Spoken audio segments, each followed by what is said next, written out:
All right. How y'all doing? You guys need to chillax, man. It's like just 1 o'clock right this second. Let me start this up. There we go. There we go. Afternoon, everybody. So I hope you're having a great Saturday afternoon. Get rolling here in just a second. Hopefully, I guess everybody can see me. Hopefully. I don't know. Let me know if you cannot. See if that's a little bit better. Yeah. High in the frame, high in the frame. What up? So people can hear me. Is the audio good? Is the stream working? You know, things coming through clean enough? What's up, Crunk? How you doing?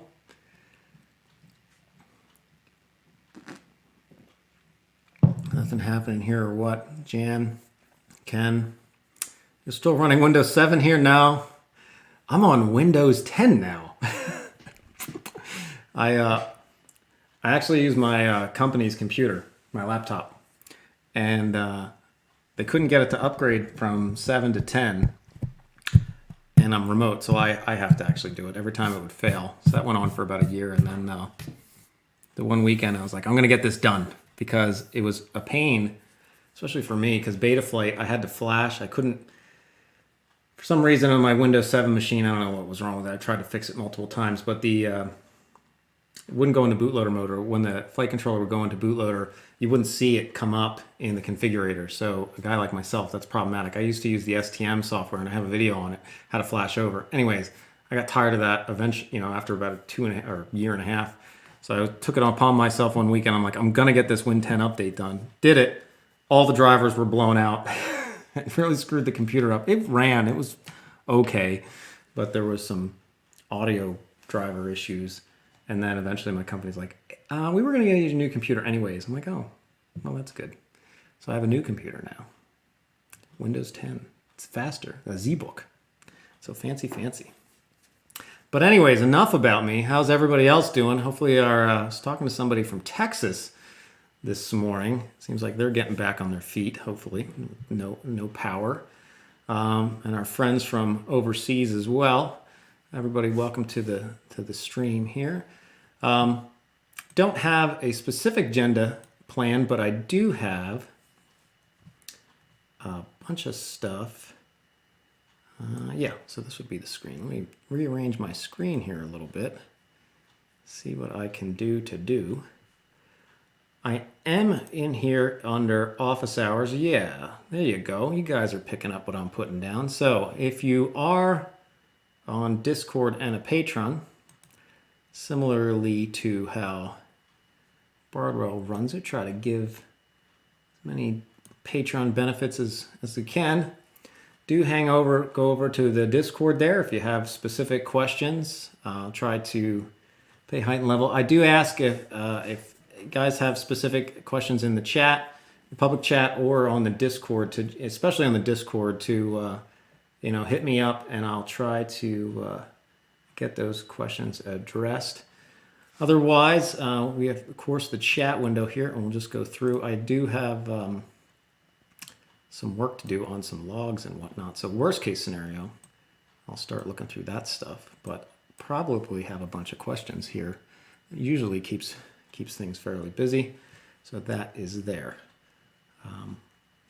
Let's see. So yeah, without further ado. So yeah, on Windows 7, homework up clean. Everything looks good. All good. 5x5. Great to hear.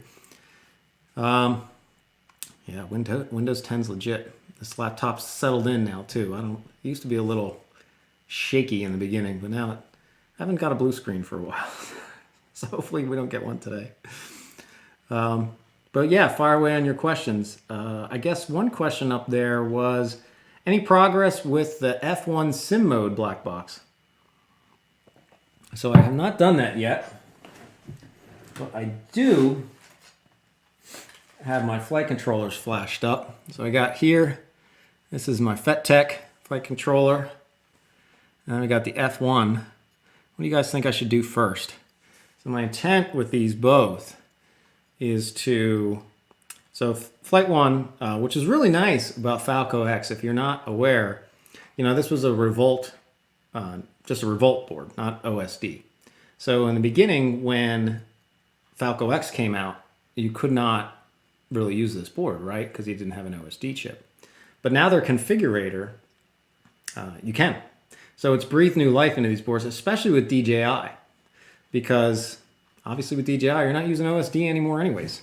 So you can connect your old Revolt boards to the Flight 1 configurator, flash it up to Falco X, and then if you're using DJI, you don't need any OSD anyways.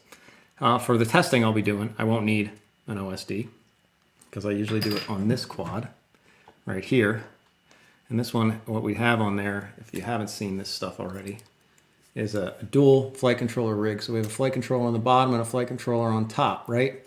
And typically what I'm doing this setup for is when I am testing flight controllers to see like the gyro videos I did, where we have, this one, this JHE MCU, which is a really great flight controller. If you are not aware of this JH flight controller, this has a MPU 6000 on it, and then an ICM 2689. It has Bluetooth capability as well.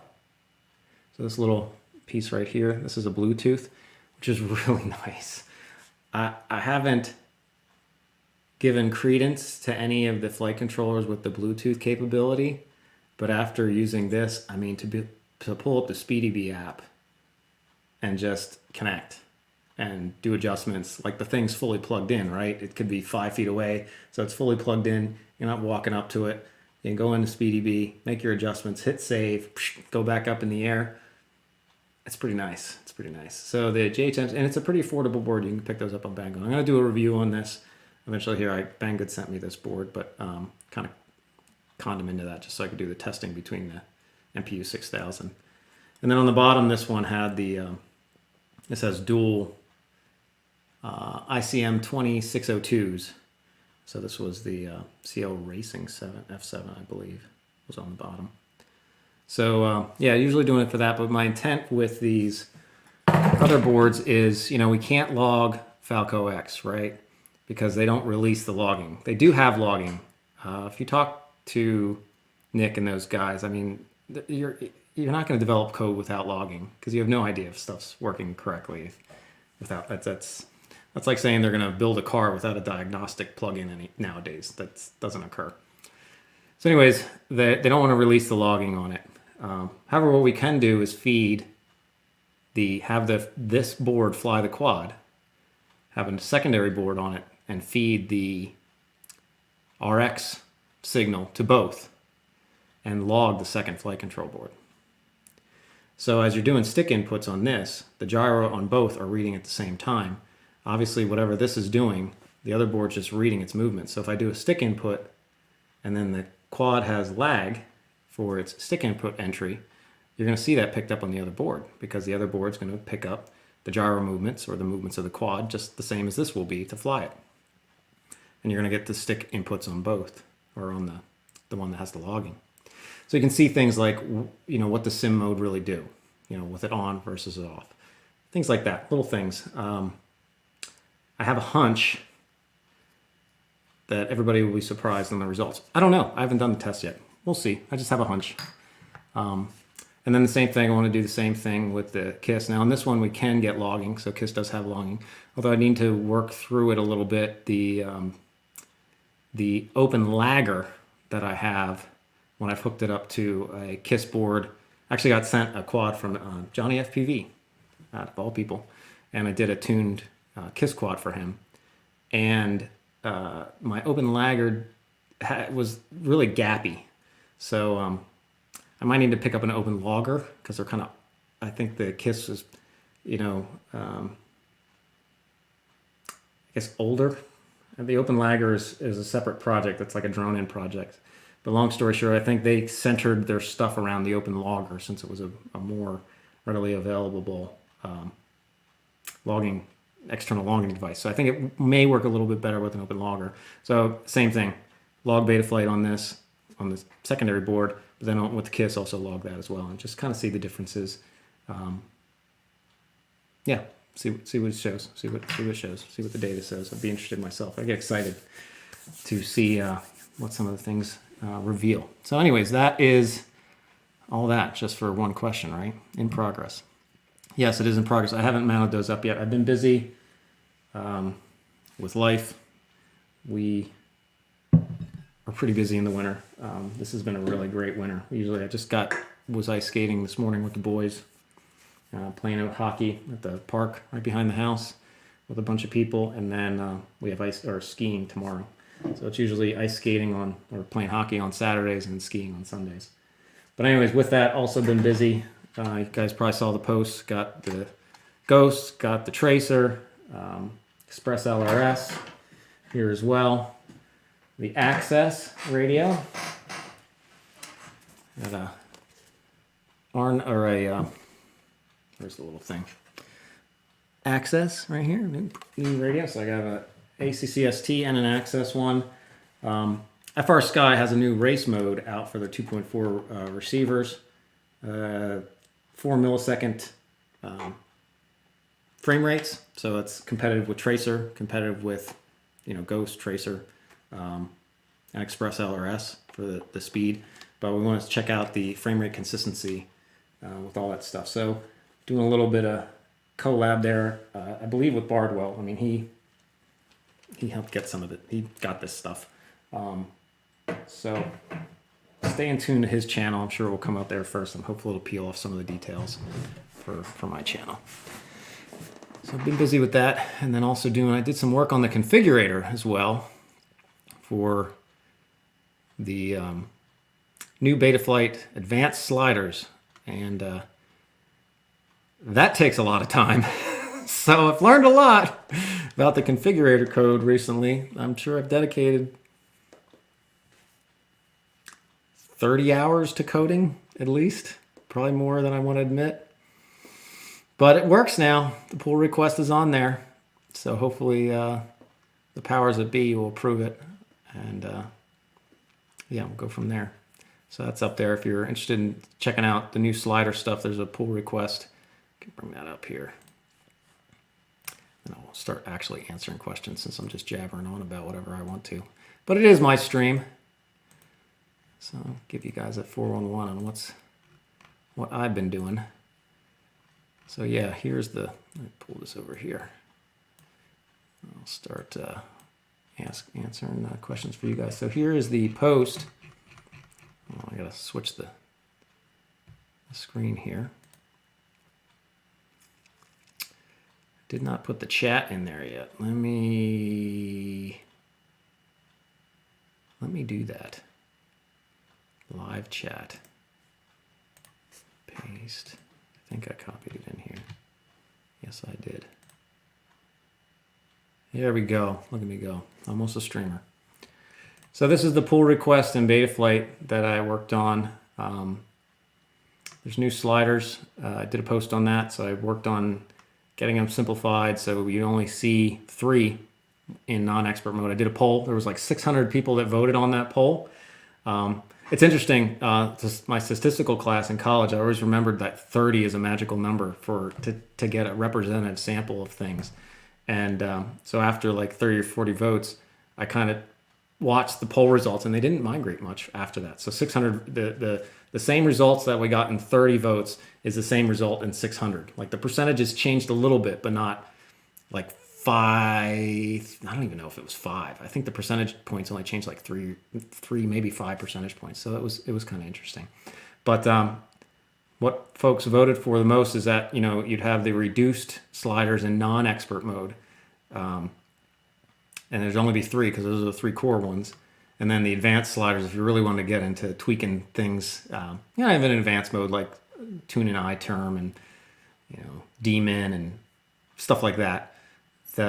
When you put in expert mode, and then the advanced sliders, or even in non-expert mode, you'll have full range now. And it doesn't really matter much because everybody's on DJI, but these sliders are firmware sliders, so they're going to be available in your OSD if you have an analog OSD. They're not going to be available in DJI, but they'll push through in the configurator. So when you plug in with the configurator app, or I'm sure SpeedyB will add those in. After doing this work, I kind of pity SpeedyB a lot more. It's a good thing I think make some revenue on it, but it's got to be a pain to keep keeping up with the configurator changes that are always occurring now with every major release. And thanks to Mark, he was a huge help. I couldn't have did it without him. I'm not a huge coder. I know enough to be dangerous, and I would say I did the big framework stuff on it, but with coding, you always get into, it's that last 10%, that last 5% of like, why isn't this exactly working the way I want it to? You miss a semicolon or something stupid.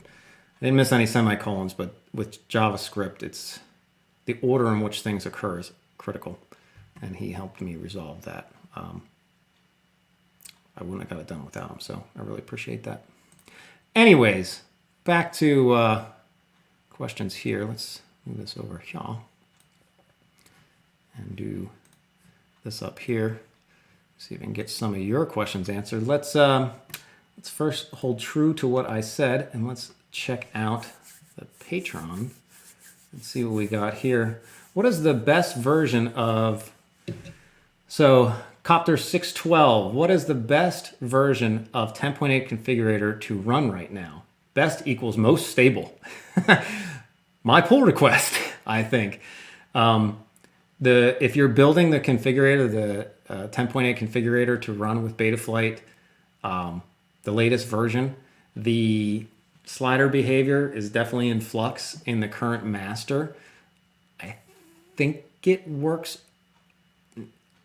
It needed work. It needed work.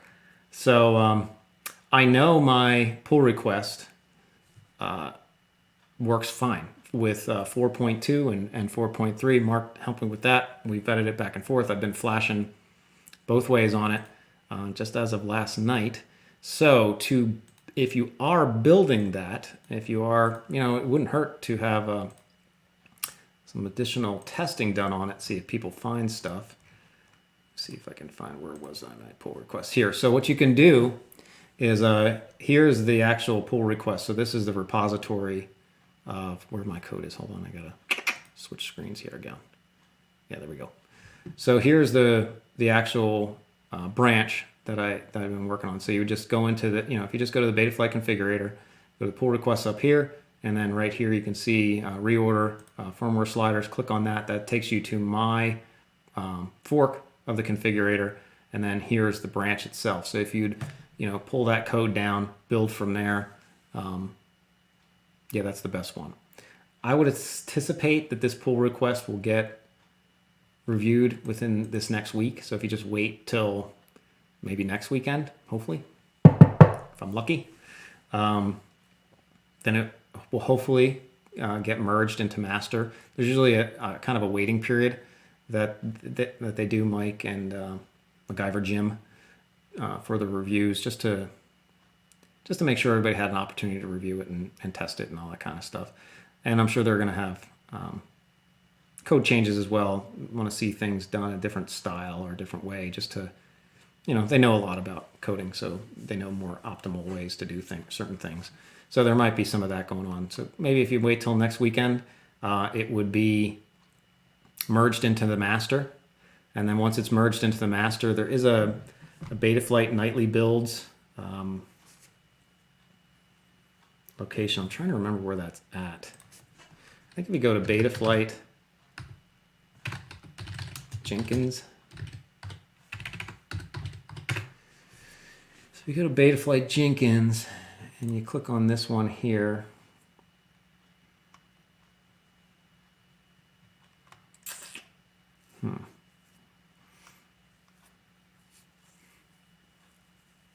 I can't really remember where they used to do that.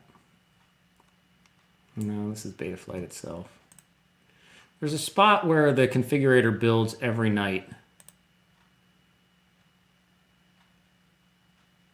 Yeah, here it is.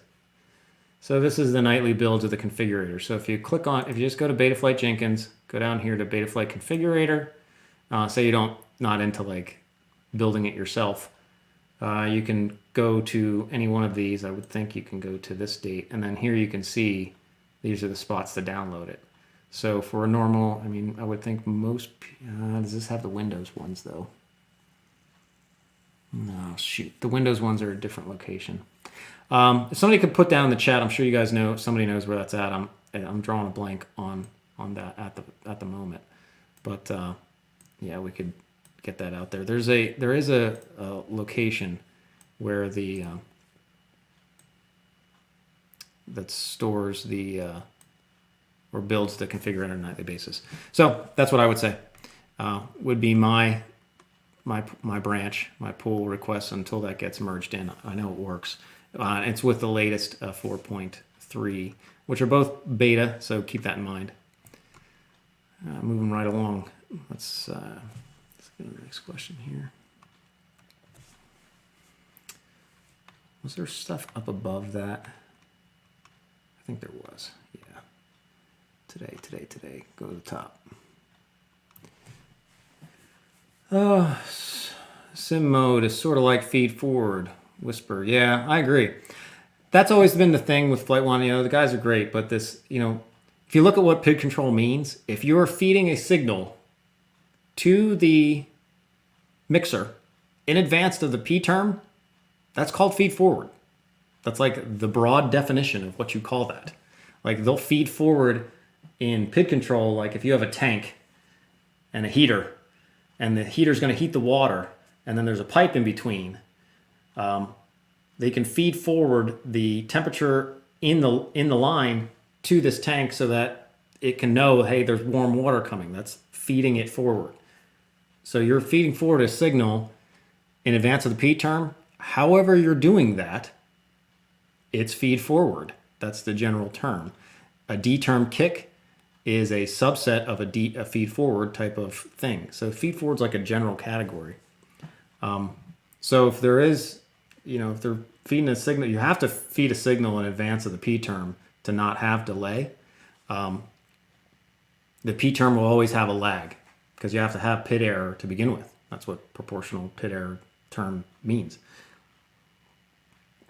So if you want to be right on the sticks for the sharpest feel, you have to feed some sort of signal in advance of the P term, either through a D term kick like KISS does it, or Betaflight used to do it, or now Betaflight does it through just reading the stick inputs, and the faster you move the sticks, the bigger the signal is it's going to push to the PID sum. But either way you do it, that's called feed forward. And if sim mode's doing it some other way, it's some sort of feed forward. We'll see how much it makes a difference. What I think I found a lot is, I think a lot of pilots they are used to the lag or the feel of the lag without any kind of feed forward. Like having, in KISS, it would be D term set point weight set to 0, just like it used to be in Betaflight. Or in Betaflight, it would just be feed forward set to 0. And I think that it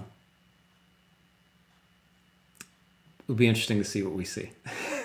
I think because people talk about the feel that they're looking for, and I think that feel might be more delay than people think they're feeling. But we'll see. Yeah, Kronk Betaflight, I don't know how to, let me see. Same movements, blah, blah, blah. Difference, yep.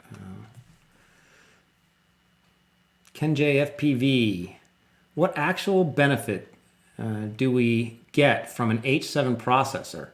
I heard Trappy say that the other day that TBS Lounge that we haven't yet fully used the F4 processor's capability. Agreed. I would say right now the benefits of the H7 are outside of the processor speed itself. There is a big misunderstanding in the community that, and this is where sometimes it's frustrating from like the Flight One standpoint, because they're driving this speed thing and it's completely marketing, totally irrelevant on how fast you're processing data. So let me break that down so that it's not just me randomly saying things that don't make sense. When the flight controller is doing its process, it's taking a sample. Let's just do 8K. So it's taking samples of the gyro, of the movement of the quad, that gyro chip, taking samples of how this thing's moving around 8,000 times per second. Betaflight is running all the calculations, or KISS, or Falco, all the calculations it needs to do on the MPU, microprocessing unit right there. It is running fast enough that all the calculations it needs to do to send the signal out to the motors are all complete in 125 microseconds. That's 8,000 times per second is 125 microseconds. So it's doing all the calculations this needs to do, and that's an F4 processor. Even an F3 processor, in many cases, are getting it done. So if you have a bigger processor so say let's just back up. So say this processor you have 124 microseconds in between the next sample. You get one sample, you have to run some calculations. As long as those calculations get done before this next sample, it's all that really matters, right? Because if they get done, say they get done, here's the gap between the two samples. Say you get all the calculations done halfway. They're still done. Then the rest of the halfway part, it's just going to sit and wait till the next sample comes in. And then we'll do the calculations again. Say you get done in 12% of the time, 10%. So say the calculations get done 10%. Well, it's just going to wait longer until the next sample. It doesn't really matter. As long as you get the samples done before the next calculations done, before the next sample comes in, that's all that matters. So F4s are getting that done at 8K. Now, the argument too that maybe you're sampling at a faster rate, so 16K or 32K sampling, without making this entire live stream about that's unnecessary to sample that fast. That's like a well-known fact. And it could even be known as a detriment. I'm going to do some more testing on that whole thing to articulate that a little bit further. But that's why Betaflight dropped 32K sampling. But anyways, so the benefits of an H7 are really outside of that. H7s have a ton of space for storage. They have options that you can actually have you can flash firmware to like an SD card and also onboard memory, and then boot either one of them. So there's all kinds of options there. They have a ton of UARTs. Obviously, there's a ton of future proofing. So as you add more load into, so the current calculations for flying the quad are pretty simple, but if you add GPS, so like for iNav, an H7 would be awesome for iNav because there's a lot of stuff that iNav does. There's like multiple PID loops running when you have GPS and say you have just GPS. If the quad's flying via GPS, there's lots of PID loops going on for that. So it's not just one PID loop. So if you're looking at things like iNav, I think H7 is really. I'd love to see more targets in iNav for H7. I think there's a couple. I'd have to look. But for a racing quadcopter, I think like additional UARTs, future proofing. That process should be good for a long time. Yeah, I think something like that. And it runs the calculations super fast. So it's probably done way before the next sample needs to come in, at least at 8K. At 32K, I'm sure I guess it would be done prior enough. The H7 is way faster than the F4. I think it's at least twice as fast just looking at the megahertz, because this F4 is, I think it's 216 megahertz, where an H7 is 400 megahertz, 500 megahertz. However, the channel, the way the data comes into the chip itself can make it about 10 times faster because there's more channels to push the data into the thing. I don't know, it gets into computer science stuff, but those guys will say it's about 10 times faster, and I think that's accurate.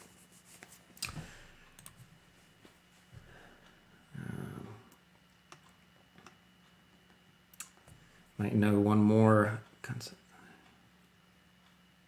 Yeah, Crunkdas might know more about what Whisper and Sim mode are. It'll be interesting to see the difference between what Sim mode on and off are.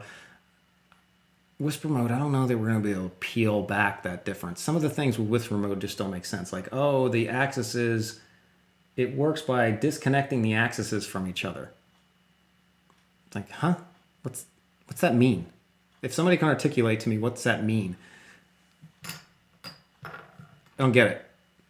This thing's a physical object that rotates on multiple axes. To say that you're disconnecting that is not physically possible. That's like saying, oh, they are. I don't know what that means. So I don't know. Supposedly it helps with noise, but we're not going to be able to see the noise stuff because that would be on the chip itself. All right, any other Patron ones here? Oh, I already hit that one about a lot of sliders. Yeah, there's... So Ken JI FPV, that's a lot of sliders. I agree. And that's why in non-expert mode, they are hidden. And that's why I wanted to do the PR, because I'm like, man, people are going to freak out when they see that many sliders. We need to hide those. And I would argue, and back to the slider thing, you know, I worked on that. I didn't add all the sliders, just to caveat that. Those were added in IVO, I think it's IVO. FPV, I always say IVO or IOV. I screw it up sometimes. Let me get back onto here. He added in the firmware slider. He got the stuff in the firmware instead of just in the configurator. And then also he did all the work for that. So the primary work that was done on this PR was him. So I don't want to, be representing like I did the sliders. I just worked. I didn't do the sliders. I couldn't do the sliders. I just worked on cleaning up the interface a little bit. So getting these hidden. I was initially going to do it with an additional drop down, but honestly, and I was about ready to start kind of going back and forth with Mike Keller, the main Beta Flight dev, about it in a just not a combative, but just trying to convince him that we really need an extra drop down. But then I did that poll and everybody actually just wanted to tie to expert mode, and that's what he wanted. So he was right. He had the better feel and the pulse on that. So anyways, I would argue that 90 or even higher, 90, 95%, if you're going to do some custom adjustments, it's really contained in these three sliders, which are the PD balance, P&D gain, and then your stick response. Those are the main three. If you just keep if you're going to even bother with them at all, I have presets on the uavtech.com/presets. If you're going to bother with sliders at all, these are the three you really need to worry about. However, there's, a number of people, and I'll use them as well. Now where did I go with this? That wanted some more flexibility for like reducing the I term independently, so that you have a slider for that. And then the daemon, you can actually, if you have daemon on, you can use this slider to adjust how far the D term will go up and down. So you can make it really narrow or really wide gap. So that's handy, and tuning the big quads, the Cinewhoops, or the Cinelifters, these ones that are carrying 2-3 kilograms of stuff. Daemon comes in as a pretty nice tool there. And same thing with pitch and roll. So you can actually adjust the PIDs between pitch and roll on a slider, which is nice because with the slider, to me, it's just a convenience thing. Like you could do all this stuff manually, right? But then I have to you find these good balances and then you have to kind of like manually keep track. Like, oh, my P term is 1.5, my D term. And then when you move one, you really need to like calculate either in your head or on your phone or whatever, and then move the other ones accordingly. If you're not doing that kind of stuff, you're blowing out your tune when you're adjusting stuff. So you almost have, these ratios matter. That's actually the key things that matter is the ratios between the terms, not the absolute values of the terms themselves. So sliders just help reduce the amount of math and stuff you have to keep track of to actually really tune it. Now, if you're, not aware of what I'm talking about, that the ratios between the terms matter, then and a bunch of videos on it, but I mean that's just how things work. It's not a contested thing. The ratios between the P and the D term matter for your critically damped condition. That's like classic PID tuning textbook stuff. So the sliders just help. You can set them, and then I can, once you set that pitch roll, as then you say, oh, well, I'm going to move up my P&D gain strength. It moves up the pitch, and you'll have the difference between the pitch and roll, so maybe pitch is higher than roll.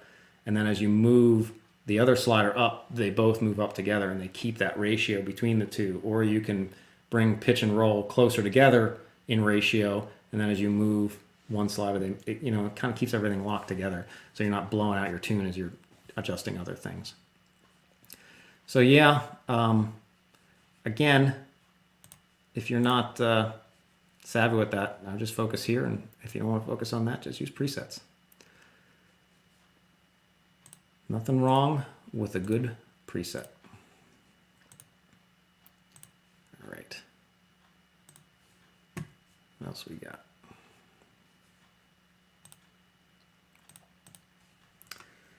Let's see if I'm done with my Patreon questions here.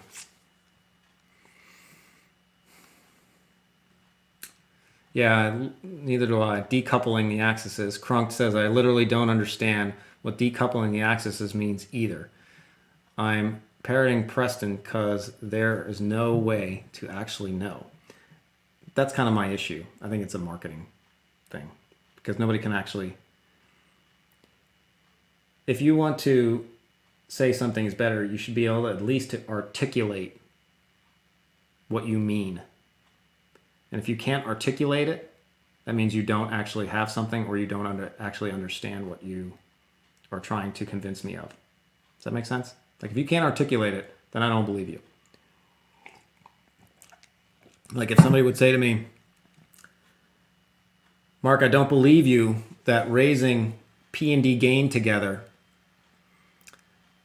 has an impact on prop wash performance. I will articulate to you not only how, I will articulate to you why, and I'll explain that. And if I can't do that, then I really don't have a justification for even saying what I'm saying. So that's kind of the key thing. Somebody was trying to convince me one time that larger quads, like Cinelifters, actually need lower PID gains, not higher PID gains. And I asked him to articulate why that would be, because that's not what it is. And he got all mad because I asked him to do that. And I was like, well, I'm just asking you to explain why you would think that's the case. And he kind of stormed out. But hey. I guess last question you have, are there any downs? So Ken JF PV, are there any downsides to having P gain in the 80s for a 5-inch freestyle quad? No. So that's semi-normal to me. It depends if that's appropriate for your quad, but that's pretty normal. So the new PID sliders, yeah, it's fairly normal. Let me bring this up actually here. If you would, let me go to this view, I guess. Build the configurator here. Plug something in. Excuse my delay. Should build fairly quick. While that's doing, let me flip over to the live chat here. See what we got on there for questions. I'll pull this slider up here as soon as this builds, which will be done here in just a second.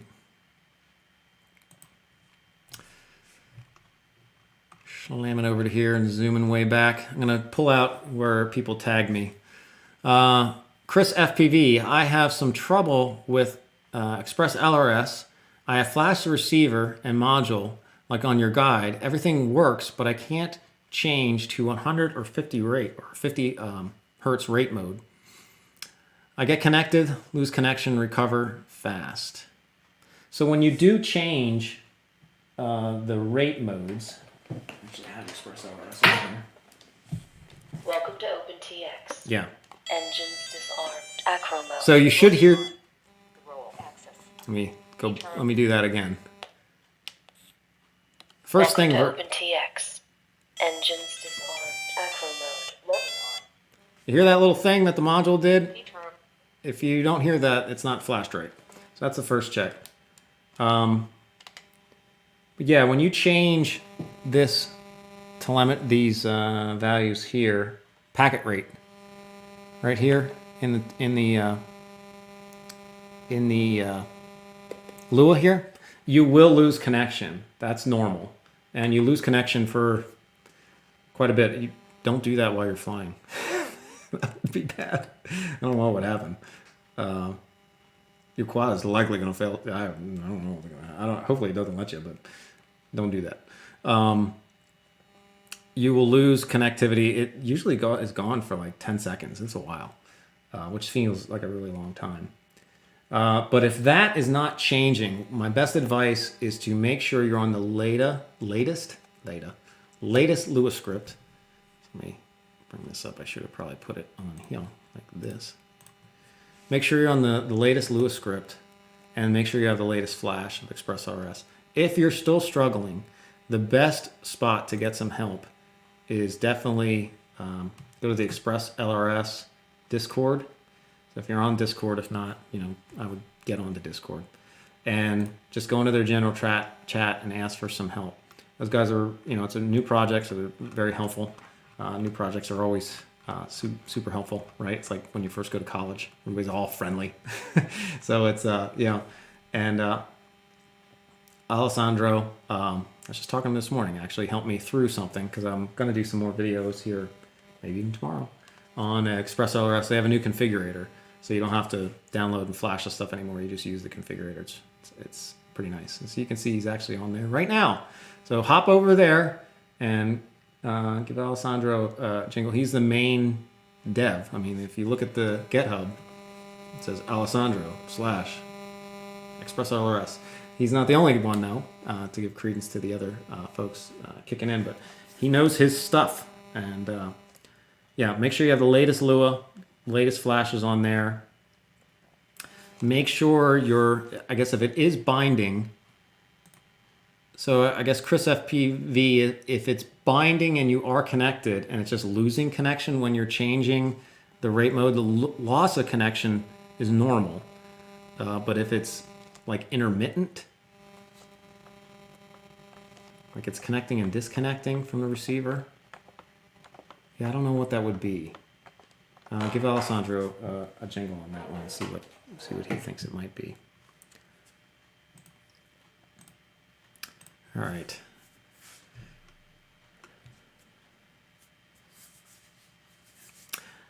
ZFBV, will Betaflight think Betaflight will ever add support for one wire if somebody submits a pull request for it? Right? I don't know. It really comes down to if somebody submits a pull request, right? I don't think the main devs will do a pull request themselves for it. But anybody's, you can add anything you want, or at least propose anything to be added to Betaflight. So yeah, that would be cool, I guess, right? We'll see. Protentogo, I'm horrible with names. I suggest I struggle to understand black box.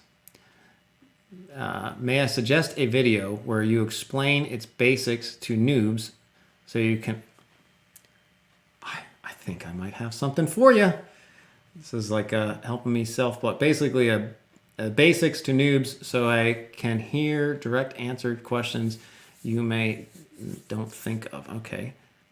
Oh.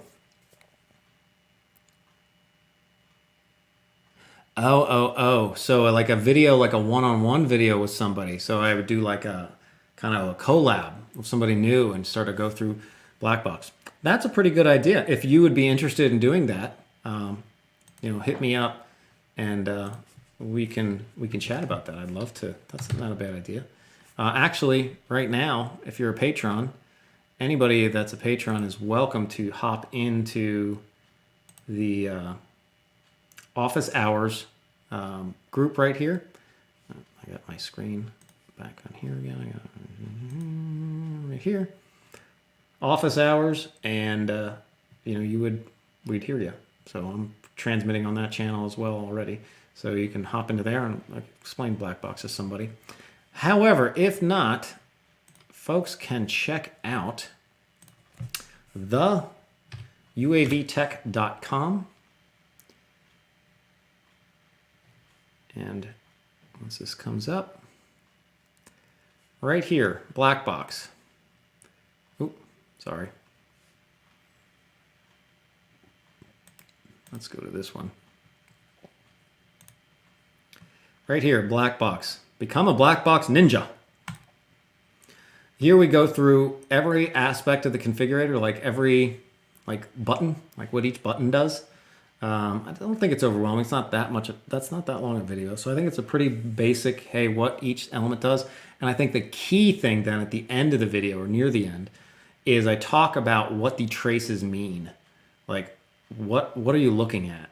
And we have trace templates here as well. So you can download these trace templates. This was the one you'd probably want, this UAV Tech BBE 3.5. That's Black Box Explorer 3.5 version. You'd click on this. Actually, I have to back up. You have to, just like it says, you right click on the link, hit Save Link As, and that downloads a JSON file. And then in the Black Box Explorer, you can open up that JSON file, and that gives you the trace templates that I use. So when I say like we're looking at trace template 4, you just hit 4 on your keyboard, and it's the number rows at the top, not your number pad. Number pads are different just because, I don't know why, makes it more difficult. But you would click on those. Let's see, I can just open up this one real quick.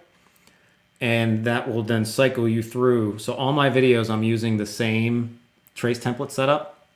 So in the Black Box 101, we explain what the trace lines mean, right?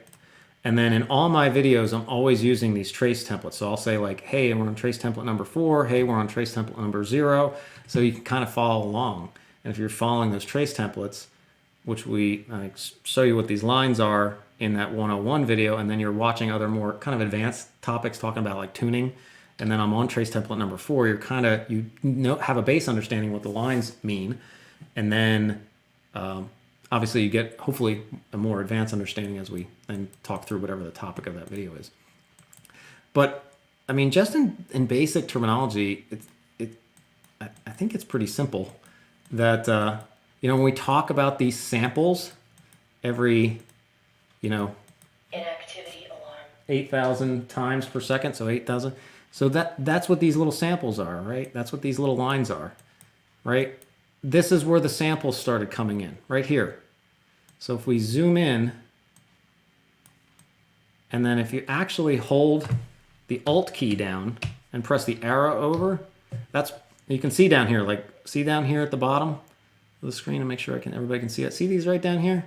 We're on sample 0. Now we're on sample 2. So so all the calculations occur, pushes the signal out to the motors. Now we're on sample. Now we went from 0 to 2. You notice that, right? From 0 to 2 to 4. Why isn't it 1, 2, 3, 4? Because this PID loop is running at 4K. However, my black box sampling rate is at 2K. So 2K. So the gyro sampling at 8,000 times per second. The PID loop's running at 4,000 times per second, but my black box is only reading at 2,000. So the gyro is pumping out, 8,000 samples per second. The PID loop's actually only running on half of those, and then on my black box is only sampling half of the PID loop. So you can run your black box to run at the same interval as your PID loop, and obviously your PID loop you can run at 8K as well. So then everything's all running at 8K if you really want to. But again, you don't need that many samples. This kind of goes back to this whole 32K thing about that not being really warranted. But you can see even here, and you can kind of explain it for yourself why it's not warranted. Like go look at a move that's prop wash or anything of that nature, and KISS knows this. Like all the KISS supporters out there, tell them CZ or ZFPV. Tell them, you don't need no 32K. KISS runs great at 1K. You don't need no 32K sampling. Come on now. But you can prove it to yourself. Go look at any move. Let me see if I find I just opened some random log. This is not my stuff. So this is a bunch of, it's really just noise. But if you hold down Alt, go do a move, hold down Alt, and then just start to space through it. We're looking at every 2 samples. There's actually samples in between here, right? And we're at sample 274,408. That's the sample number we're at. And actually, in that one space, two sets of samples went down. We're skipping every other, right? And when you go look at prop wash and then you start to space through that, which prop wash is the fastest kind of oscillation that a quad really experiences. And then you notice that, oh my gosh, through that little millisecond of prop wash where it first, made a little bit of a flutter, it got like a gazillion samples through, not a gazillion. Say it got 40 samples through just that thing. It's like, well, how many times do you need to read it? You got 40 samples through. That's plenty. You're reading the motion nice and tight because it's just PID control theory without going into, not theory. PID control reality is, as long as you're sampling it over 2 times the frequency of the motion, you're good. So prop wash gets up to like 60 to 80 hertz, so it can oscillate. The quad can shake back and forth about 60 to 80 times in a second. When it's real fast fluttery, like that flutter you hear, that if you would keep that going for an entire second, it's probably like it's 60 to 80. Sometimes prop wash is 30 to 80. I should say 30 to 80. 30, 80 oscillations per second. And you'll see if we would measure that, so that's 60 hertz. So theoretically, if we're sampling at 120 hertz, we're going to capture that frequency just fine. Now, a lot of times the amplitude will get a little wonky if you're just pushing that Nyquist limit. So a lot of times they'll say you should really, to get a really true measurement of any motion, I've seen with stuff and did some, looking at the math and stuff, I would say anywhere from like 5 to 8 times that. So 60, 5 to 8 times, just sampling at a couple kilohertz is fine. Anything more than that, you're just doing math. You just don't need it. So back to this is, when you're looking at these logs, this is just a string of data of each sample. If you hold down Alt, and just kind of go through that, and then you can see these are the different terms, right? IPD, blah, blah, blah, blah, blah. So anyways, for more detail on that, check out uavtech.com, Blackbox 101. Mark,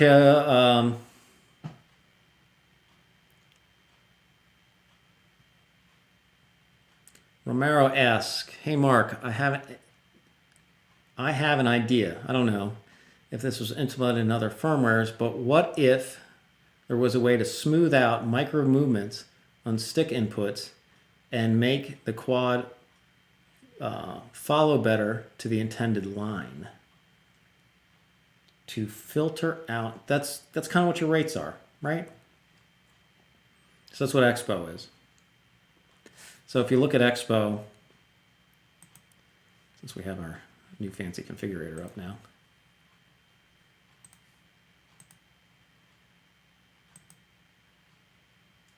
let's go to this and connect here.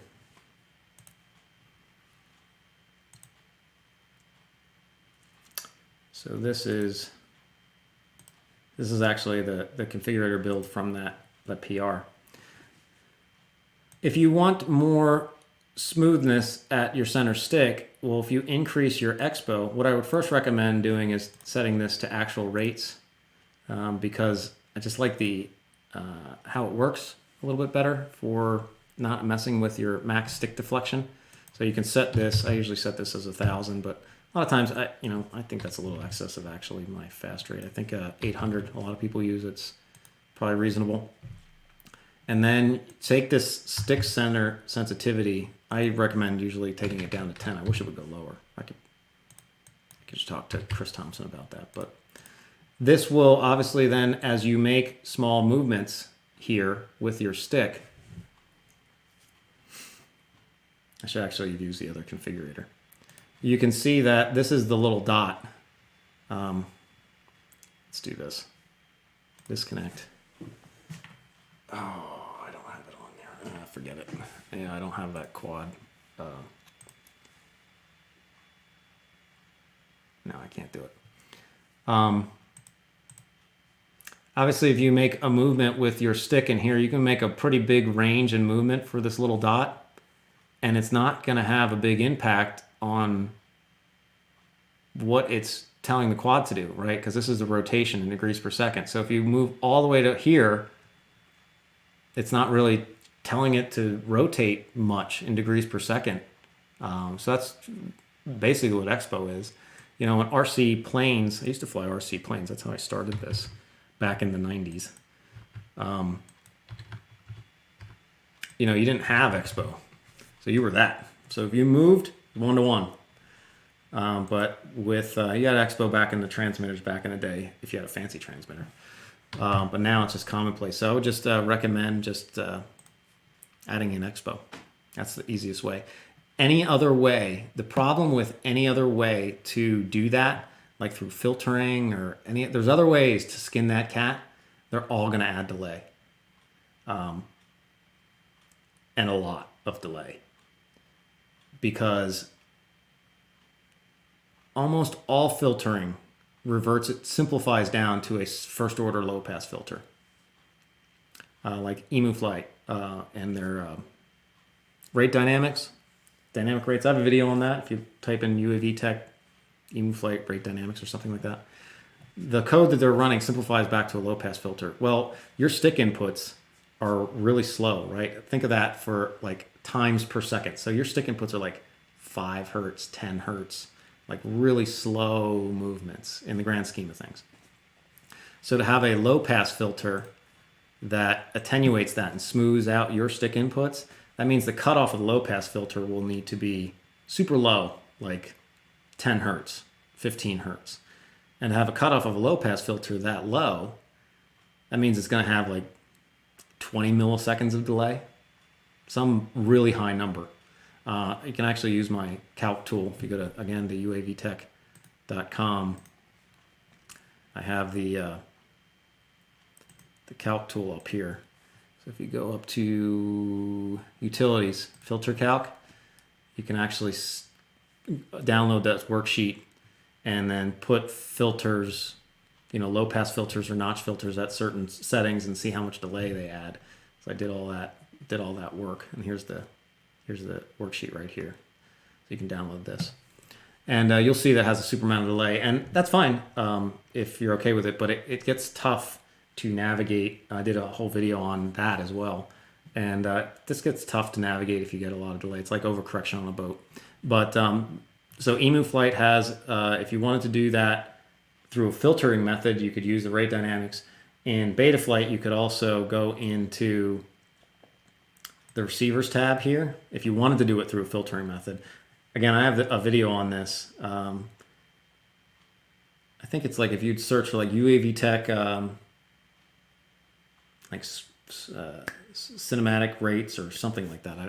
I have to look back on the channel.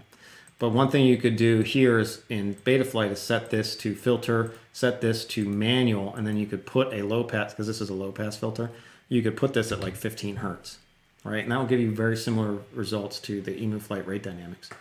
But again, I don't recommend that. It was very hard to control. What I would recommend doing is just using your Expo and just crank up that Expo. Actual rates with a lot of Expo is really nice, I find. But you don't need to follow my recommendation. It's your quad. There's a couple options. EmuFlight, the rate dynamics, or receivers tab. In Betaflight, crank down, set to manual, bring that low pass filter way down. On the input filter here, this one doesn't matter. This is a feed forward thing. But in this one, you'd set this to manually, and you can bring this down to like 20 or 10 hertz. But you're going to get a lot of delay, so just watch out. But again, I think the best way is just to use your Expo. All right. Just down, jogging rate.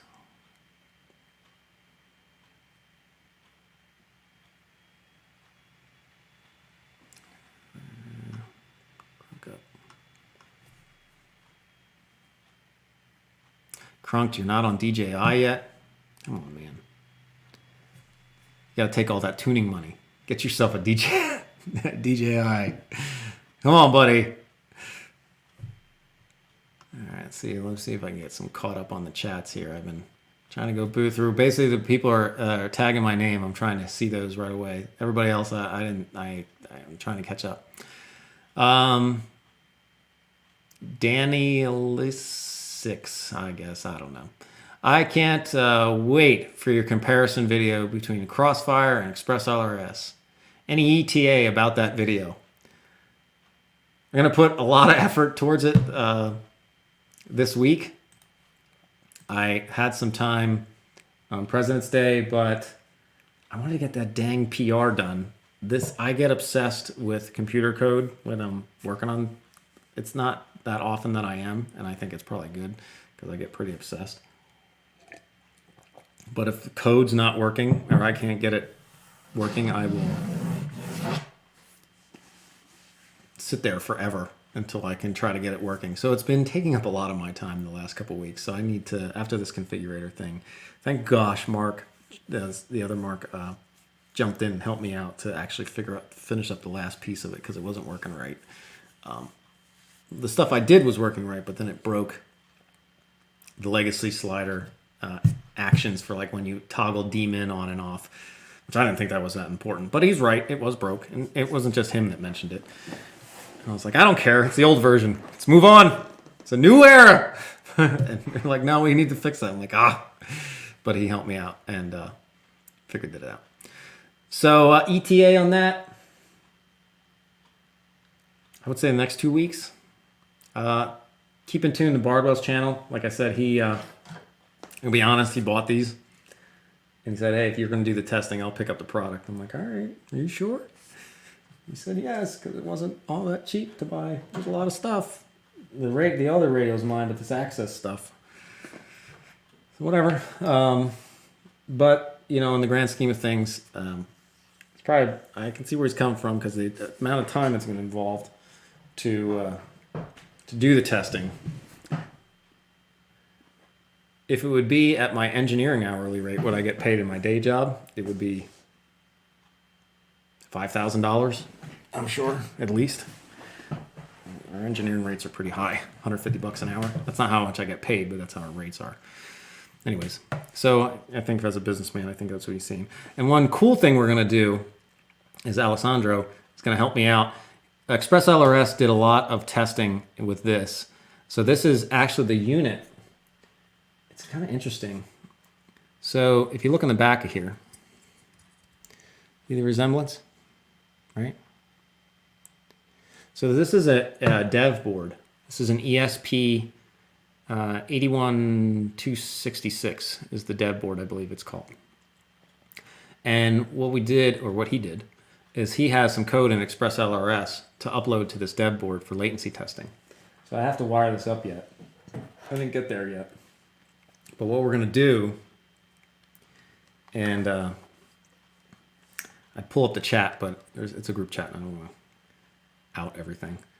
What we're going to do is I'm going to put a jack on here that I can plug this dev board in with an audio jack. I have all the stuff right here, right? This is just an audio jack, just one of them, right? So I can plug in just a headphone jack like this, right?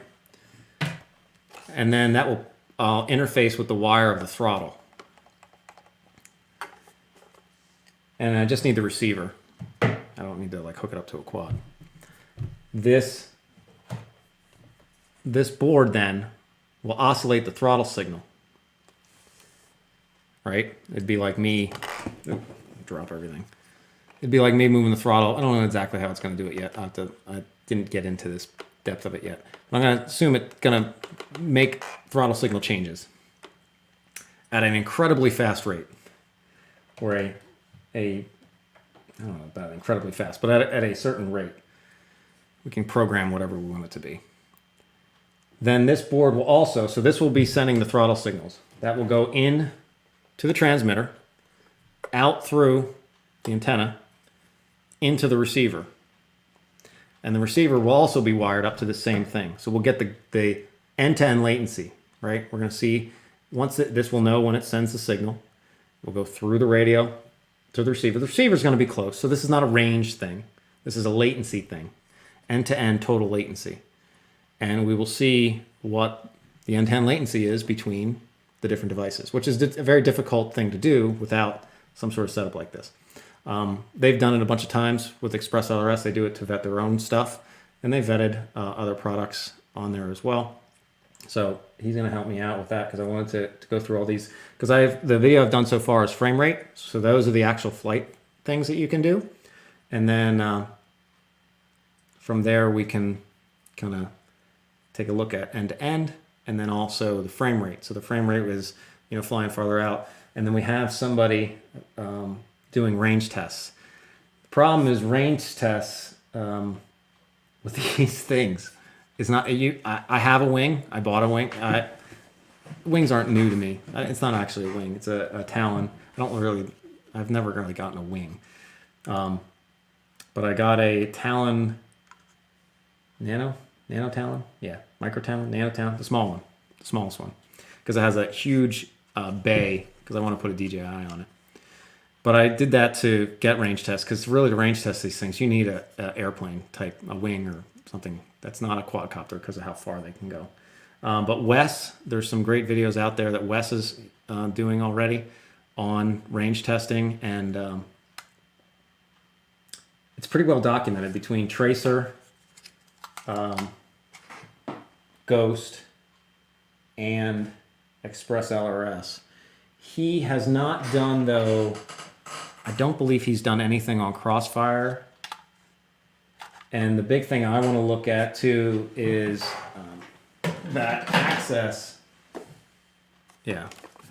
So again, here, access, FR Sky, and this is an R9 access unit. So actually I have two R9s here. This is the old ACCST, and this is the new access R9 module. They are coming out with race mode 1. So we'll see, like, what's the end-to-end latency of this, their access and the 2.4, their new 2.4 gigahertz race mode, and how's the frame rate consistency, and again, what's the end-to-end latency? How does that compare against the R9 unit versus the 2.4? How does it compare against the old ACCST 2.4 versus the old R9, which this actually has ExpressLRS on it right now. I could flash it back though if I needed to. Same thing with Ghost, same thing with Tracer, same thing with Crossfire. And then I also have a multi-protocol module. So I've received some data from somebody, because I guess this can do FOTABA. I believe they were using this unit and have some FOTABA data. So it's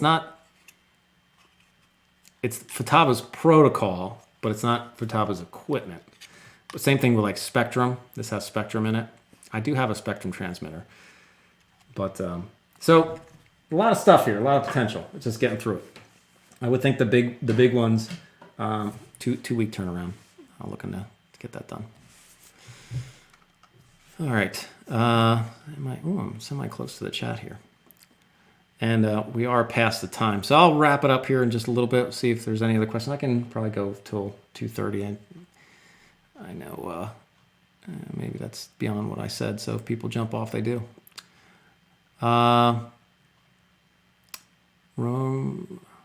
Romario UAV Tech. The problem with Expo is kind of unpredictable.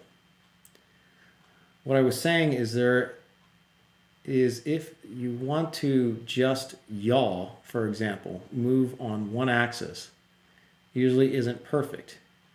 You can see this easily in black box. So you're trying to say when you do a yaw move, like this, I'm just doing a quick yaw move, you're saying that your fingers are moving other axes, or that the quad is actually jumping on other axes? Because I do see a lot that the quad jumps on other axes, and that's a tuning problem. And that's where people don't get into the depth that they maybe need to. Yeah, the Archer. Yeah, I'll get that. I just saw that one here. So if you are having jump on other axes, so there's this, let's just talk about that here real quick. We don't talk about the magnitude between the gains that much. I should do a whole video on this. Let's just simplify this down, turn dmin off here. If you are making a specific move on one axis and you're doing it cleanly, like I'm doing a clean yaw move, and I see the pitch or roll jumping off, you need to adjust your gain strength between the two axes to balance that out. Now that jump could be because of a mechanical limitation, right? A mechanical deficiency. So it could be difficult to tune out. On a big rig, it's difficult. But you can make it better. And what you need to do there is either lower so say you're doing a yaw move and the pitch axis is jumping. So it's like you're yawing, but as you're yawing, you're seeing the pitch axis pitch up. You have two options. One is, and this is everything in PID tuning is about the ratios, everything. So there's always two options. So every symptom or problem with tuning, there's always two answers, always. One answer is you either raise the gains, all of them, like this, like the fancy new roll pitch slider. You either raise the gains, in this example you can see how it moves the roll axis. Actually, this is going to hopefully get adjusted so this slider I think should adjust the pitch axis, not the roll. So I talked to some people about that. Hopefully they're going to do it. So you can see as you raise this, all the terms increase across. So we're raising up all the terms, and they're keeping the same ratio, right? So if we have my PD balance set to, say I tune this out a little bit or use a preset. Say you just use a preset. You're going to see I'll have new presets. And a lot of those presets, at least for the 5-inch, they're going to say, these sliders are going to be so much better. We fixed it back so that the PD balance adjusts the P gain, not the D gain. That was, should have never did it the other way. It used to be right and then it became wrong. But you'll see that for a 5-inch, the magic number is going to be 1.5 for a general preset. So you're going to see, at least for my stuff, that, hey, for generally good to get generally honed in on a 5-inch that, is not a mechanical mess, set your get your RPM filter set up, set these both to 1.5. That's aggressive enough. Sure, you can get more aggressive with it, but just general, set them to 1.5. Then set both of these to 1.5 as well. See that magic number? And then from there, even on the stick response, set that to 1.5. So it's going to be a lot of 1.5 in. Then from there, if you're starting to get jumps, and what's really, really nice is you can actually set these to just to roll pitch. So I can independently adjust yaw now. So a lot of times yaw will be 100 and 100. And if you're going in with a tune like this, and you are seeing that, hey, when I do a yaw move, my pitch axis is jumping up, well, then you would just raise, so kind of keep in mind that this is going to get changed, hopefully, that you would just raise this roll, or this pitch roll slider. You can see I already changed the name. The pitch roll, and you can already see the tooltip that I wrote. Talks about pitch moving up, not yaw, or not roll. So hopefully they'll adjust accordingly. That you would just raise this slider. This would hold these gains the same strength and then raise all the gain strengths on the pitch axis. And that would, in the mixer, just like the terms between, you're basically assigning priority, right? If my D gains are higher than my P gains, I'm basically telling the mixer to give higher priority to the D signal coming in and lower priority to the P signal. If I increase my P gains and lower my D gains, now I'm telling the mixer, whatever that P signal is, give that higher priority in how it's adjusting the flight position. That same concept between the P and the D and the balancing and all that jazz, that same as across the axes, right? If I have a yaw signal coming in to the mixer and then a pitch signal coming in, and the gains across the pitch signal are higher, I am telling the mixer to give more priority to holding the pitch axis on the sticks, or on wherever I have the sticks, versus my yaw input. So it's that balance between the two. So you can balance out, you have 3 axes. You can balance out the priority between all 3 axes, even with the sliders, the new sliders, because of this option here where you can just set it to roll pitch, and then you just manually adjust this one. Usually you're only dealing with 2 items on the yaw axis. So hopefully that addresses that. All right. Yeah, Prince Drone FPV. George, I saw your stuff. I am 4 people behind on responding to messages, helping people out with tunes and things like that. So I'm sorry I did not respond to you yet. I'm working there. I had to get this dang thing done for this Betaflight PR because the dev guys are kind of like waiting on it. Like, yeah, it's great you were going to do this. We didn't know it was going to take 3 weeks. Are you going to be done soon? So I wanted to get that done. So that and it needed it. And I didn't want to, if I kept letting it go too long, somebody else would just jump in and probably do it in like an hour, which is fine. But then I spent a lot of time. I wanted to, if you're spending that much time, I wanted to get it across the finish line. So actually it wasn't a complete waste of my time and it actually got used. So yeah, and now that that's done, I should be good. I will get there. I got 2 more, at least 3 more people ahead. Hopefully I'll try to, I got to make a video tonight. I'll get there. ExpressLRS, failsafe FPV asks, is ExpressLRS worth switching over to Crossfire for short range freestyle?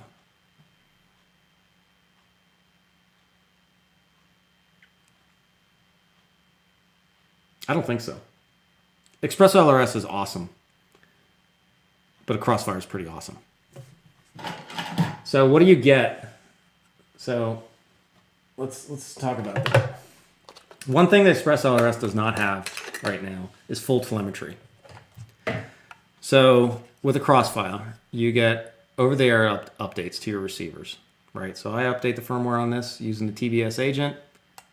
I power up any quad that has it, automatically sends the firmware across. Easy. These run pretty good. Got long range with the adjustments to Crossfire shot, which I have not. We're going to go with the belief that did fix this. There's some pretty smart people involved with that, so we're going to find out soon enough. But I'm going to go with the belief that did fix everything, that had some packet inconsistency issues with this. But with that, then the packet inconsistency is not an issue here. So yeah, the latency, not end to end, but just the frames, like how often this is updating the data that's going to the transmitter, like how many steps. Like we talked about your quad, for example. Let's just go back to that. Your quad running 8,000 times per second that it's taking samples, which is 0.000125 milliseconds. This is updating every 6 milliseconds. So again, your sampling of your quad is plenty fast at 8,000 times per second. You're only sending this every 6 milliseconds. That thing's updating 0.00 or 0.00. I think it's 0.00125. Yeah, 0.001. It could be 0.00125. Somebody can put that down in the chat. I'm sure somebody will love to correct me if I'm wrong. This you can get to update every 4 milliseconds. Does not, this is ExpressLRS, it's on the R9 unit. This does not have full telemetry just yet. So that's a big thing. Like your Lewis scripts for Betaflight will work with this. your low scripts will not work with this. Do you use low scripts in your transmitter? I don't know. If you do, it's not going to work with this just yet. Alessandra is going to add that out and add that in.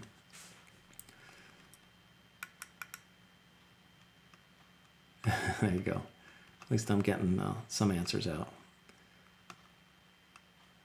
All right. Mindbender FPV. There you go. Nice, simple names, guys. I like, you know, names like Mark, Joe, John. I got those names down. Some of the other names I struggle with. I'm like, huh? Or Bad for Life, FPV. I can do that. Anyways, I apologize as I butcher people's names every now and then. Have you had a chance, so Mindbender FPV asked, have you had a chance to fly the FPV Cycle 5 Imperial motors? I'm expecting intermittent arm dips on different arms at different times and desyncs. No, I have not. If you're getting desyncs, I have a video that's can do the best that I know to help with desyncs, and that is if you just search UAV Tech desyncs. UAV Tech desyncs. Am I on the board? He's on the board. How to fix desyncs in 5 minutes. So check that one out. Other than that, no, I have not flown. I think I've heard that though, that people have been getting some desyncs.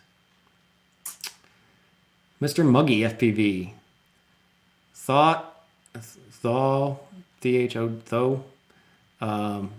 FR Sky Archer RX's support to have a much better range and latency.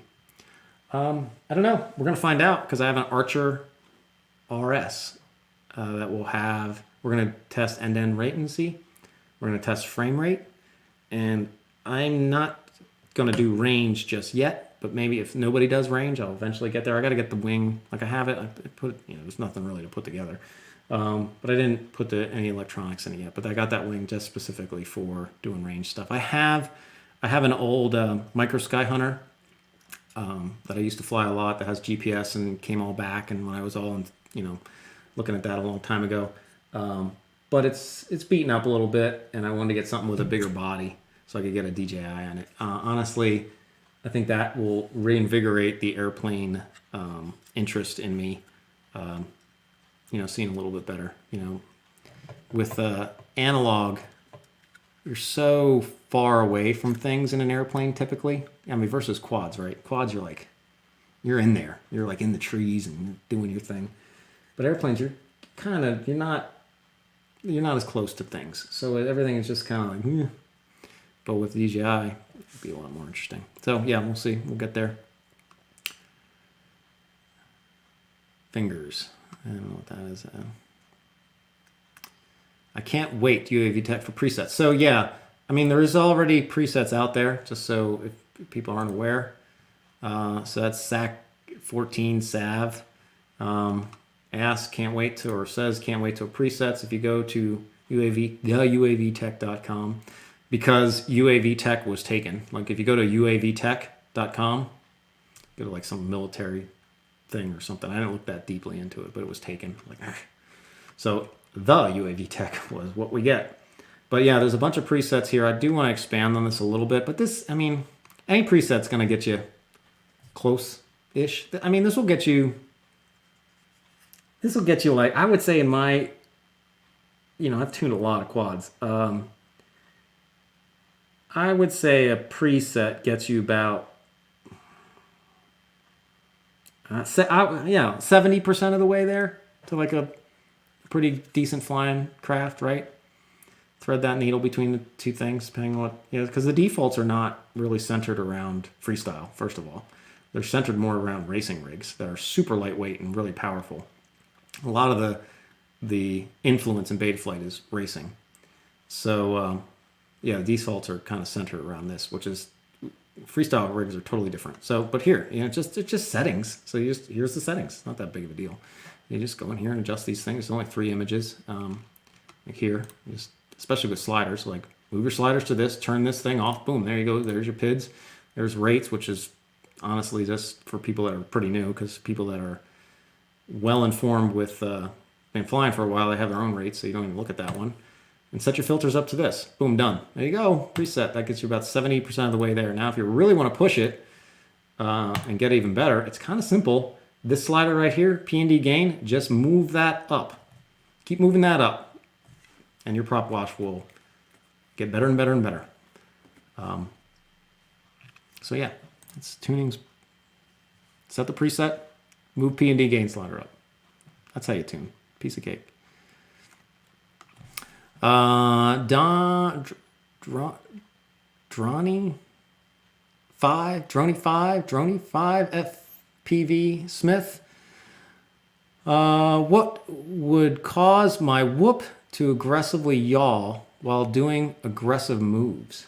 Whoops have like a washout scenario that happens a lot.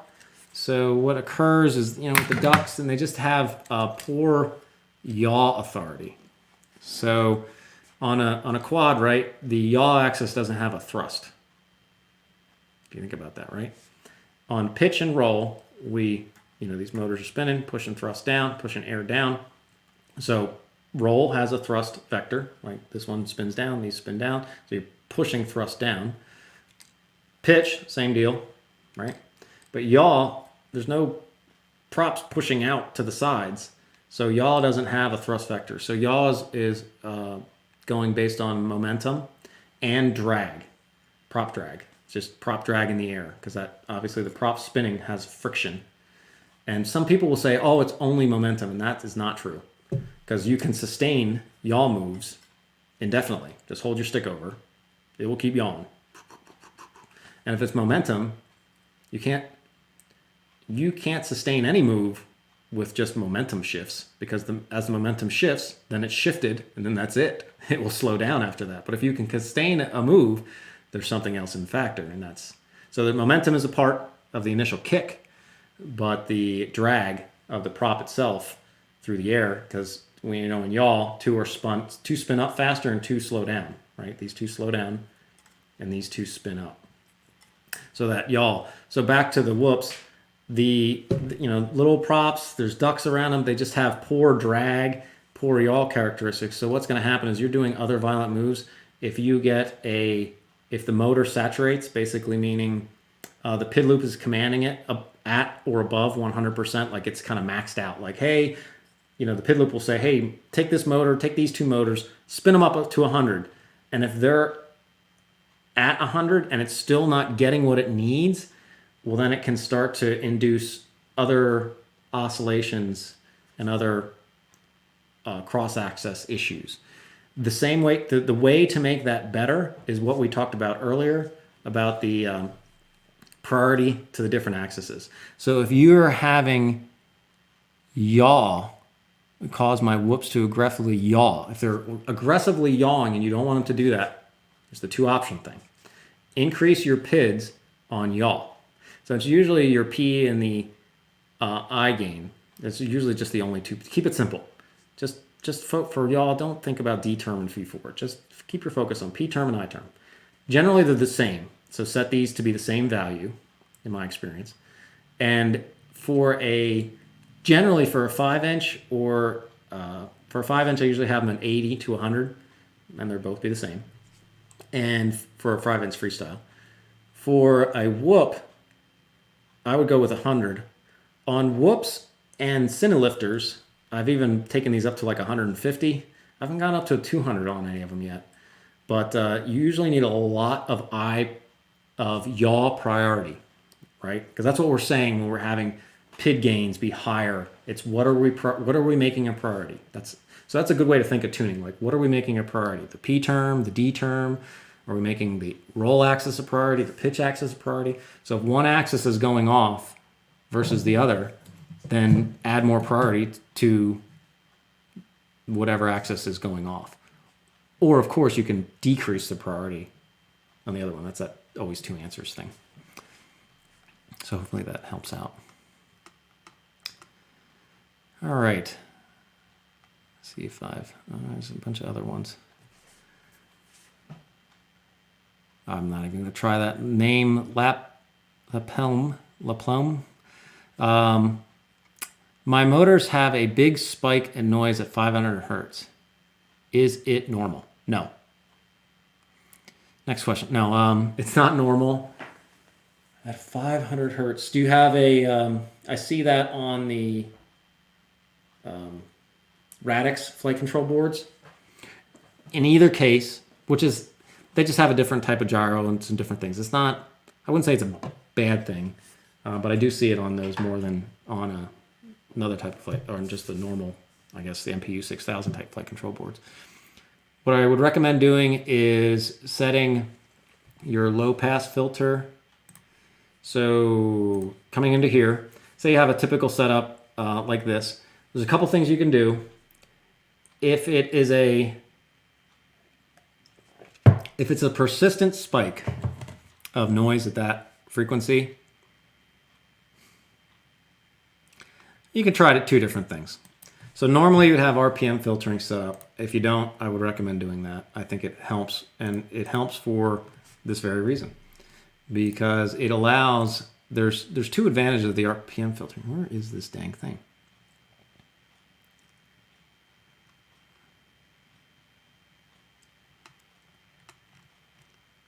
That's going to be fun. Are you guys seeing what I'm seeing? All right. Apparently, the motor stuff's not in the configuration tab. So this is my PR, right? But it's built on the latest master in the configurator. So I did remember seeing this. The motor stuff is moved to the motors tab. So that makes some sense. But threw me off there. So what I would do is set up RPM filtering. Yeah, so they're still working on this apparently. So get RPM filtering set up. If it's not, let this reconnect. And then PID tuning. You would have this, yeah, see in the new configurator, this is so nice, right? This is a little thing, man. In the new configurator, when you turn on the RPM filtering, it automatically adjusts the dynamic notch. One of the biggest advantages of the RPM filter is it frees up the dynamic notch to not just worry about motors. Right before, we had low pass filters for like ambient noise, and the dynamic notch was crushing out. Jesus, now I'm half an hour past. Okay, do you guys want me to keep going, or you just want me to end the stream? I can keep going until my kids get back, which is now. So we'll wrap it up. Yeah, I'll jump over. So anyways, you would you can set this up to 600 hertz.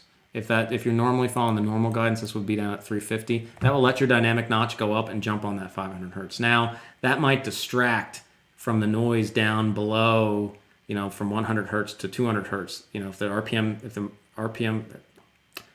the dynamic notch is up here, then it's not doing its stuff down here. And this noise down here, you really do need to crush out from like 100 hertz to 200 hertz. So, but give that a try. See if that works. The other thing you could do is just change, you know, keep the RPM and the dynamic notch settings itself and just change this to biquad. And then set this maybe down to like 200 hertz. And that should help out. So you can hear their back. All right, let me see if I can wrap up here, and then we will jump. Can you touch briefly on Lemon and then using the Betaflight 4.3 to make them more accessible? What are you talking about?